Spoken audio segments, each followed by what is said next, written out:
examined the paintwork and the rest of the body of the motor vehicle, inside and outside. He uncovered several previously repaired bullet holes. He concluded that the BMW was shot at not less than 6 times with a low velocity firearm. Paragraph 23. Captain Deborah Blondie Mapitso Moslala, number 21, attached to the scientific analysis section of the Forensic Science Laboratory, analyzed the two side mirrors referred to above and concluded that they were manufactured in the same batch. Paragraph 24. Captain Melvin Kamo Mukachwa, number 77, attached to the ballistic section of the Forensic Science Laboratory, links the AK-47 recovered on the 17th of April 2024 to the scene at the country club where the shooting took place. Sunroll was approached by way of a Section 205 subpoena to obtain data from the toll gantries. Sebastian Pillay, number 28, and Nompumelelo Yenda, number 29, will testify to the movement of the BMW on the night of the incident, and that the BMW displayed the following registration plate, KJ13JBGP. Colonel Maria Susara Magita Brown, number 23, is attached to crime intelligence and compiled an analysis of the cell phones belonging to Mr. Simonioni, accused number 1, 2 and 3, and also Michael Tau, and accused in another matter. From the cell phone records, she inter alia found that there was intense cell phone communication between the cell phones of accused number 1 and 2, before, during and after the incident. She further placed their cell phones at the Uko restaurant shortly before Mr. Simonioni and his friends left on their way home. She also placed their cell phones close to the crime scene at the time of the shooting. Paragraph 27. Karen Barras, number 22, is an analyst attached to CAP Security, a security company who assisted the police in the investigation. She inter alia did an analysis of the movements of the cell phones of Mr. Simonioni and, amongst others, the cell phones of accused number 1 and 2 that night. She further compared it with the toll gantries on the route between Uko Restaurant and the Centurion Golf Estate. Paragraph 28. Nomaswazi Mokwena, number 27, is an official from the Department of Transport and Public Works in Gauteng and opposed to 2 Section 212 affidavits pertaining to the information on the e-notice system on 2 registration plates, namely KJ13JBGP and LZ87SHGP. The importance of this is that the information on the e-notice system shows that the KJ number belongs to a Renault motor vehicle and not a BMW. Furthermore, the BMW was registered to the name of accused number 2's daughter, Sandile Ntabiseng Mzama. The Tobijani incident, counts 9 to 14, paragraph 29. The complainants in counts 10 and 11, that is Deborah Tobijani, number 31, and Anele Alicia Malinga, aka Japan, number 32, as well as Antoinette Nandin Pretorius, number 34, and Natasha Mube, number 35, spent the day of the incident, that is 17 October 2023, together at the Grand, which is an adult entertainment venue in Sandton.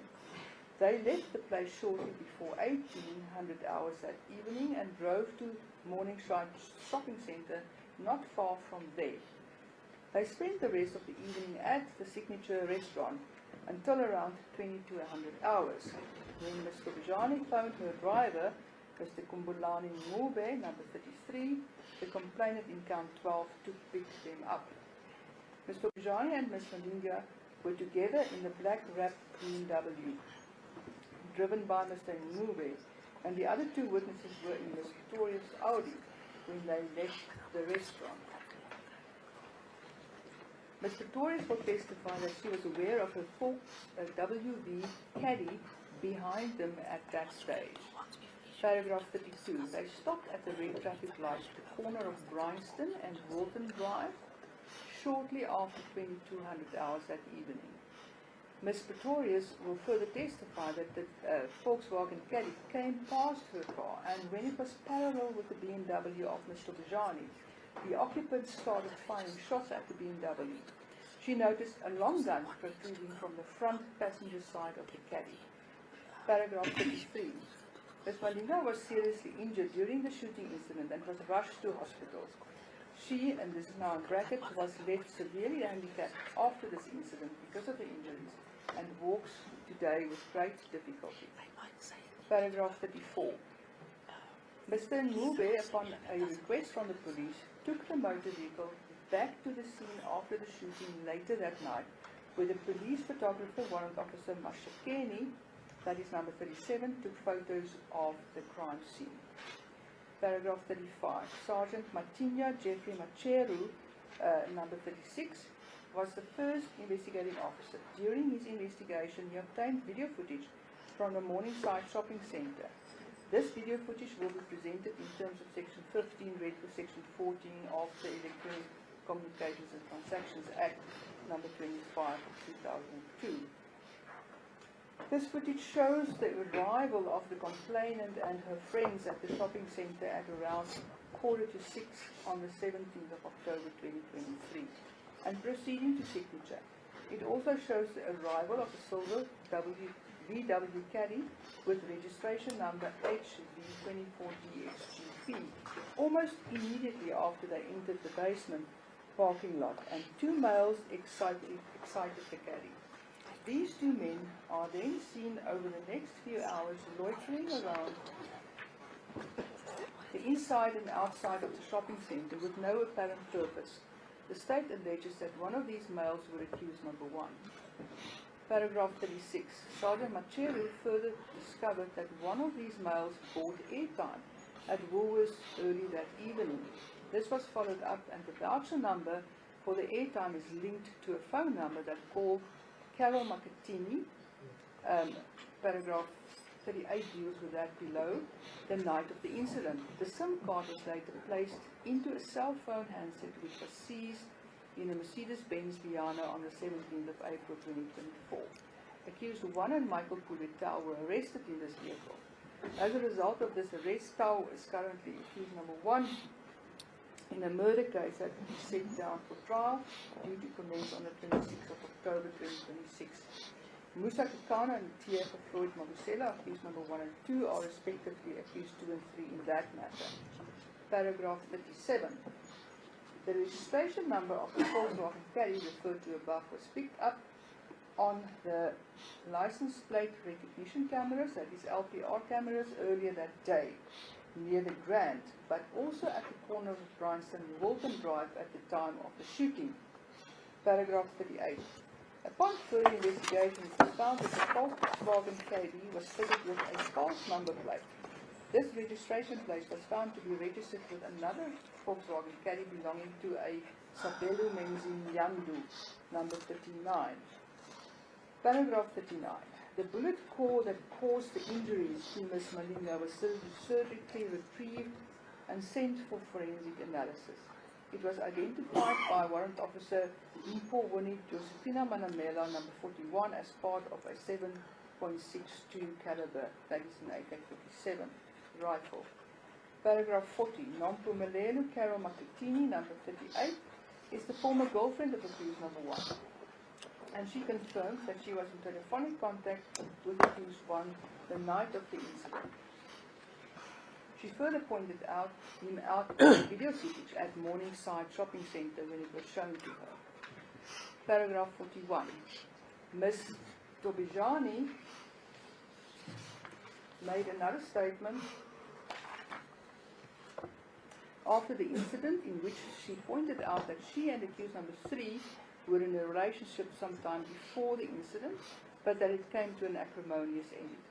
She further alleges that she knew incriminating information which could give accused number 3 a motive to kill her. She further states that accused number 4 might also have a motive to do her harm. Paragraph 42. Two analysts, Colonel Brown and Karen Barras, did an analysis of the cell phones and cell phone numbers belonging to accused number 1 and 2 and places them at the Grand during the time Ms. Tobijani and her friends were there, as well as at Morningside Shopping Centre later that day. Paragraph 43. On the 1st of April 2024, accused number 1 was arrested in an unrelated matter. During his arrest, his cell phone was seized. On the 21st of November 2024, Sergeant Mbele, number 48, booked this phone out from SAP 13 store and handed it over to Colonel Chesi for downloading. I need to just add here, my lord, that the state will present evidence here that Sergeant Mbele also applied then for a search warrant in terms of the Cyber Crimes Act before the downloading commenced. The downloads revealed, amongst other things, communications between accused 1 and 2 the day before the incident as well as on the day of the incident. On the 16th of October 2023, the day before the incident, there was WhatsApp communication between accused number 1 and 2 making reference to the Grand. Paragraph 45. Also on the same day, at 16:27:05, accused number 2 sent a WhatsApp message to accused number 1 that reads as follows. We're going to follow her out and work. Spoke to Majosi, we good. Paragraph 46. At 16:29:51, accused 2 sent a WhatsApp message to accused number 1 that reads as follows. What car will you be using tomorrow? To which accused number 2 answered, VW. Paragraph 47. At 16:39:03, accused 2 sent another message to accused number 1 that translated from slang reads as follows. I wish the matter regarding Tobijani works out. Aish. Accused number 1 responds, Aish, that's me too. Paragraph 48. Further communication on 17 October indicates that accused 1 and 2 were at the Grand at the same time as Tobijani was there. Paragraph 49. Accused 1 and 2 were arrested on the 24th of April and 17 May respectively in this matter.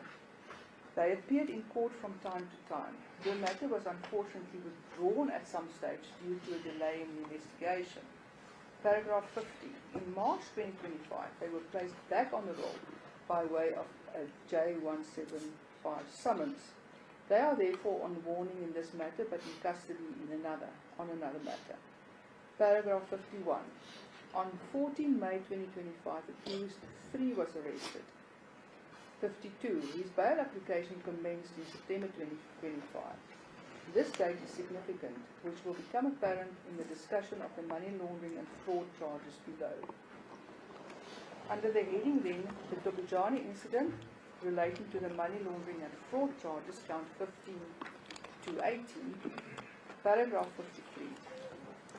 On the 12th of October 2023, 5 days before the shooting, 20,000 rand is transferred from the FNB business account of Cat Protection Security, that is accused number 3's company, into the FNB account of accused number 5. She is accused number 2's daughter. And the only director of this company is, and I'll spell that for the record, Lwandlelake Construction and Projects. It's Lwandlelake.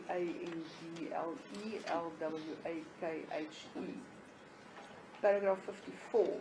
15,000 rand is then transferred from this account into the FNB account of a company of which accused 2 is the only director, and that is Malzwandile Holdings. I'll spell that also for the record. It's MALZWENDILE. Paragraph 55. On that day, accused 2 sent a voice note to accused 1 saying the following. My man, and it still need hay, Ish Musa, why do we not have any work in hand like this, my brother? Let me call Cat, you know, and I ask you, maybe we can force to do something that me, you and Malankani can do together so that you are able to buy that car. Paragraph 56. In the early hours of 18 October 2023, the mother of accused number 2 and grandmother of accused number 5 passed away. The importance of this will become apparent here under. Paragraph 57. On the same day, a further 100,000 rand is paid over into the company account of accused 2's daughter, and in the exact same way as before. Later that day, 50,000 rand is paid over into the account of accused 2. The reference appearing on the bank statements in both instances is Medicare 24. Paragraph 58. On the 20th of May 2025, 5 days after the arrest of accused 3 and some 18 months after the passing of the mother, accused 4 proceeded to the funeral parlour, which handled the funeral for accused 2's mother, and collected a receipt for 70,000 rand. Peter Poko, number 50, is the owner of this funeral parlour, and Rocky Ntong Chabaleng, number 49, is his secretary. Mr. Poko will testify that he instructed Mr. Chabaleng to create this receipt, but he said that he did so under duress and because of phone calls he received prior to this date. Paragraph 59. What is of importance, further importance, is that this receipt was created in a 2025 receipt book and can be found between the dates 16 and 19 May 2025. The date on the receipt was backdated to 26 October 2023. It is expected that the version of accused 2, 3 and 5 will be that the 120,000 rand was a contribution for the medical and funeral expenses of accused 2's mother. Lastly, the Mokobung incident, count 19 to 25, starting there from paragraph 61. On the 29th of January 2024, Austin Sinki Mokobung, aka Gigi Lekis, number 74, and his friends Leonard Pulte Masongo, number 75, and Swarele Tsupise, number 76, were at Brian Maestro. Paragraph 62. They left at around 22:30. Mr. Mokobung was at that stage aware of a white Hyundai parked nearby. Paragraph 63. As they were driving along to their destination, about 1 kilometer from Brian Maestro, the I-20 was still following them. Paragraph 64. As they were approaching a traffic light, the occupants of the I-20 started shooting at them. Paragraph 65. Not far from where the shooting started, Mr. Masongo, who was the driver, had to bring the car to a standstill because he was wounded. Paragraph 66. Mr. Mokobung then jumped out of the car and tried to escape. 67. 2 shooters followed him. He tripped and fell. They started shooting. Paragraph 66. Mr. Mokobung and his 2 friends were seriously wounded and was rushed to hospital when help was required. Paragraph 69. Mr. Mokobung will testify that the police never came to take a statement from him. Paragraph 70. He decided to appoint a private investigator to establish who was behind the shooting. Paragraph 71. As a result of what the private investigator conveyed to him, he approached another acquaintance, Mr.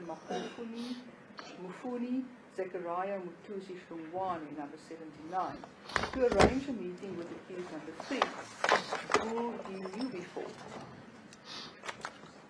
Paragraph 72. In April 2024, the meeting took place and accused number 3 explained to him that as, and my lord, I don't know what I wrote there, but I'll try and paraphrase. Explained to him that he is one of the associates of Joseph Anyoni. He will remain as long as he associates himself with Joseph Anyoni, he will remain a threat to Mswati and his life will be in danger. So that should be as long. Correct that. Paragraph 73. A further meeting took place sometime after his first meeting, during which accused number 3 and him had a conversation regarding the attempts on the lives of Tebogo Tobojane and Joseph Anyoni. Paragraph 74. The following is further significant. On the 24th of January 2024, 5 days before the incident, 5 days before the attack on Mr. Mokobung, 10,000 rand was paid over from the business account of accused number 3 to the business account of accused number 5, who in turn paid 4,500 rand over into the business account of accused number 2 in the same fashion as described in the Tobojane incident. What is significant here, my lord, again, it was only going from one FNB account to the other FNB account to a third FNB account.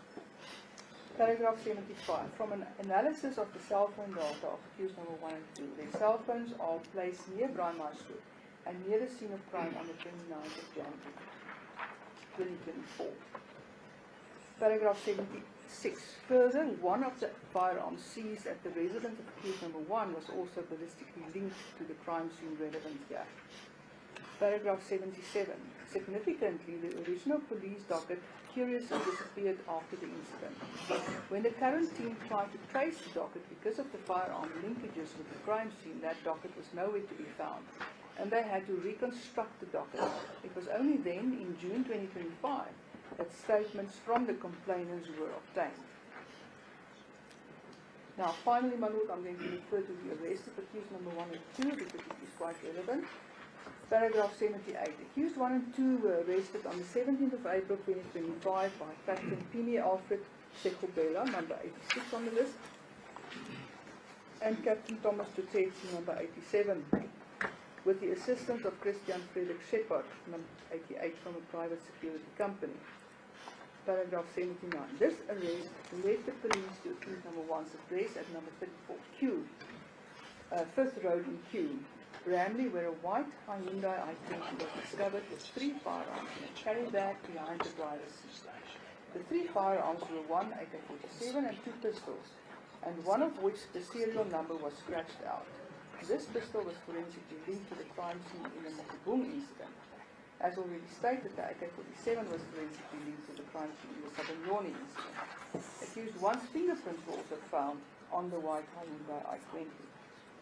My lord, for ease of reference, I've attached here a little chart that was compiled, just showing what was seized on the day in Ramley and how it is linked to the 2 crime scenes.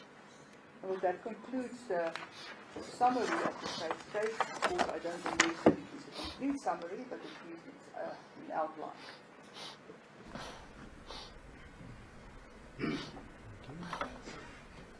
Right, the accused, we've done the plea proceedings, you've pleaded to the charges, I've had the submissions by counsel, and the state has now read the 150 address. I just want to move on to the next aspect of this matter, where I just want to explain certain matters to you before we start with the evidence. So you would have noted that in respect of the charges of attempted murder, and I'm speaking to those accused, you know which of you have been charged with attempted murder, it's accused number 1, 2, and 3. The state has preferred to charge you with the crimes of attempted murder read together with the provisions of section 51, subsection 1 of Act 105 of 1997, which prescribes in the ordinary course of business the imposition of life imprisonment unless there are truly seen to be substantial and compelling circumstances that may cause a court to deviate in the imposition of the prescribed minimum sentence of life imprisonment. Then you will find that in terms of the illegal possession of prohibited firearm, the prescribed sentence is one of 25 years in the event that you are convicted.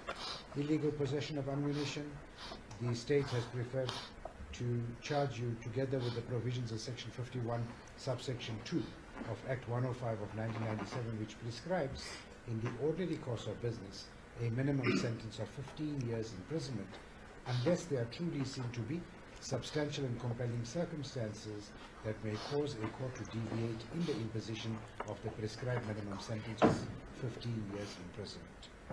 Then, essentially, the state has indicated the penalty provisions to the accused persons at the time of you pleading. Now, the court believes that it's important and imperative that it explains to you right at the outset of the proceedings the implications that can come your way in the event of a conviction. So what I want to do is be mindful of the fact that from this point onwards, when the state is leading its evidence, it is going to argue at the end of the day that in the event that accused persons are convicted, that the court must now proceed to apply the provisions of the Minimum Sentences Act as well. Now, to that extent, I want to invite the accused persons that I do not want you to sit in the accused dock, relax there, and contemplate life. I want you to take an active part in your defense during the course of this trial. To that extent, what I'm going to do and what I will allow is allow each and every single accused person to be provided with writing material so that whilst the evidence of the witness is being tendered, you will be able to make notes, and then once your counsel or your legal representative is finished with their cross-examination, I shall grant you a firm and a fair opportunity to speak to your counsel in order to raise the issues that you want to raise. So two things will happen. One, it will obviate the need for you every few moments to put your hand up and to attract the attention of your counsel and disturb your counsel with their chain of thought. Two, it will ensure that at all material times you will have a proper opportunity to put your version to all the witnesses. So it is your trial, it is your duty to ensure that you participate. It doesn't mean that you're the accused and you're sitting out there, you're sitting in a movie house and you're just watching what's happening. I want you to please participate at all material times. At any point in time during the course of the trial, if there's something urgent that you need to raise to the court, even if it's before you're given the opportunity, you are more than welcome to raise your hand, attract the attention of the court, and the court will come to your assistance. Remember what the court said at the outset? That we fight jealously to ensure that the accused persons enjoy the right to a fair trial, a right to a speedy trial, the right to adduce and to challenge evidence. So I want you to become included in this particular process, and I'm certain that it will make life easier for everyone. For at the end of the process, when the evidence of the witness is given, I don't want that witness to leave the court where an accused person said, you know, I should have asked him 1, 2, 3, or 4. And the reason simply for that is you are given that opportunity because in the event that you are convicted on a charge or charges, the implications are dire. You are facing in the ordinary course of business life imprisonment on some of the counts, then 15 years imprisonment. So any of these counts that the state has preferred against the accused, the ramifications thereof have far-reaching consequences for the accused. So at all material times during the course of the trial, this is your trial, and we shall work together during the entire trial to ensure that the evidence is placed before the court, as well as to give counsel and yourself the opportunity to be able to challenge such evidence. We also then are going to work towards looking at the times per day and try and get the maximum amount of time in sitting time so that we can progress and try and finalize the matter in the days allocated. Accused number 1, can I ask you, are you comfortable thus far from the time that we started up until now? Is there anything that you'd like to indicate to the court, anything that you want assistance with, or are you comfortable? You're happy? Excellent, thank you. Accused number 2, sir, are you comfortable? Are you happy with the proceedings thus far? Is there anything that you'd like to add? No, at this moment. You comfortable? Excellent. Accused number 3, sir, are you comfortable thus far with the proceedings? Excellent, good, thank you so much. Accused number 4, are you comfortable thus far with the proceedings? Lovely, thank you so much. You may take a seat. Accused number 5, are you comfortable? Yes, I am. Good. And you do understand and appreciate what the court has explained to you at all material times. Do not be afraid to put your hand up in the event that you cannot wait for your counsel to finish, okay? And whatever challenges you may have, please bring it to the attention of the court, because it is the duty of the court to ensure that both the parties before it are treated fairly, and that both the parties before the court, their rights are not being trampled upon. Good. Mr. Kissing, is there anything that you'd like to say before we leave the preliminary proceedings? Nothing, thank you. Are you sure? Yes. Good, thank you so much. Mr. Khove, is there anything that you'd like to say? My Lord, no, except that I would request, if possible, that we can have a few minutes to consult with the accused in court once the court has adjourned, Okay. just to speed up proceedings. Excellent, okay. I think what we'll do is, on a daily basis in the afternoon before we take the adjournment, I think I'll give you an opportunity, whilst the court is making his notes, to be able to approach the accused and to have a chat to them so that you can plan for the next day. Thank you, my Lord. I'm indebted. Good. Just give me 1 second.